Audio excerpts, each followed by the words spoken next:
Hello गाइजहरु, आज हामी देउती बजाई दर्शनको लागि जाँदैछौँ। यता आएर कान्छी, यता आएर के माग्ने हो देउती बजाई गएर। ल है गाइजहरु, हाम्रो टोलीहरु अगाडि हिँडिरहेको छ। यहाँ देउती बजाई दर्शनको लागि जाँदैछौँ हामी। ल है गाइजहरु, एकदम सफा छ मौसम। बिहानको समयमा घाम लागेको छैन, भर्खर 6 बजेको छ। एकदम सफा छ मौसम। बादल कति राम्रो लागिरहेको छ आकाशमा। एकदमै सफा छ मौसम आजको। गाइजहरु, हामीले चाहिँ अटो बुक गऱ्यौँ, अटोमा बस्यौँ। अब हामी देउती बजाई दर्शनको लागि अटोमा हिँडिसकेका छौँ। यो चाहिँ देउती बजाईसम्म जाने रोड हो। ल फाइनल्ली गाइजहरु, देउती बजाई जाने गेटमा पुग्यौँ।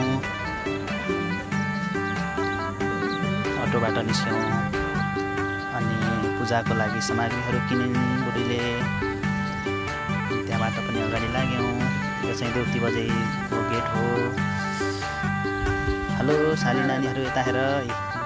यिनीहरू दुईटा चाहिँ साली नानी, एउटा बुढी। ल एकदमै धेरै रहेछ भिडहरू। ल लाइन लागिहाल। ल छिटो। ल लाइन पनि लागिसक्यो। अब लाइनमा बसेर लाइन लगेर पूजाहरू गर्ने होइन। अब पूजा पनि गऱ्यौँ। त्यसपछि बाहिर निस्क्यौँ। पूजा गर्नलाई लाइन लागिरहेको छ। धेरै छ जान त चढ न। त्यही नरिया दुई हातसँग जाऊ न, हातसँग न। हो त्यस्तो थोरै चढ। बास भयो।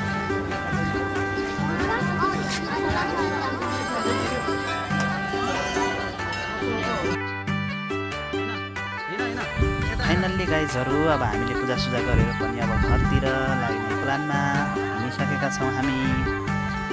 फाइनल्ली गाइजहरु, अब मन्दिरदेखि बाहिर निस्किने क्रममा छौँ हामी।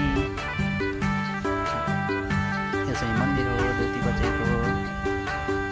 है गाइजहरु, अगाडि हिँडिसके टोलीहरू। अटोमा पनि बस्यौँ। गाइजहरु, मन्दिरदेखि अटोमा हिँडिसकेका छौँ तिर। है गाइजहरु, लाइक कमेन्ट र सब्सक्राइब गर्न चाहिँ नबिर्सिनु होला।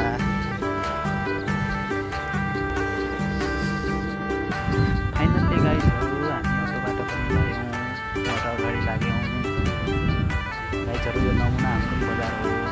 छुटिया लाइन भन्छ पहिला। यता हेर।